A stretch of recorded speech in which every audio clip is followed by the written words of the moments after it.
ఉత్తరప్రదేశ్లోని మధురలో ఘోర పడవ ప్రమాదం జరిగింది. యమునా నదిలో శృంగార్ ఘాట్ దగ్గర స్టీమర్ బోల్తా పడింది. ఈ ప్రమాదంలో 10 మంది చనిపోయారు, 14 మందిని రక్షించారు సహాయక సిబ్బంది. ప్రమాదం జరిగిన సమయంలో పడవలో 30 మందికి పైగా ఉన్నట్టుగా గుర్తించారు. సో వీళ్ళంతా పంజాబ్లోని లుధియానా ప్రాంతానికి చెందిన వాళ్ళుగా గుర్తించారు.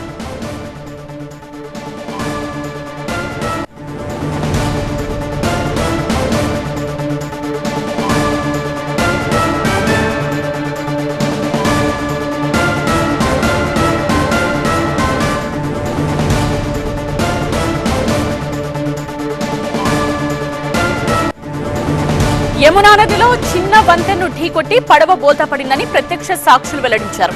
సంఘటనా స్థలంలో సహాయక చర్యలు కొనసాగుతూ ఉన్నాయి. ఎన్డీఆర్ఎఫ్ బృందాలు కూడా సహాయక చర్యల్లో పాల్గొంటూ ఉన్నాయి. మధుర పడవ ప్రమాదంపై ప్రధాని మోదీ దిగ్భ్రాంతి వ్యక్తం చేశారు. పడవ ప్రమాదంలో 10 మంది భక్తులు చనిపోవడం తీవ్ర ఆవేదన కలిగించింది అన్నారు. సీఎం యోగి సహాయక చర్యలను పర్యవేక్షిస్తున్నారు.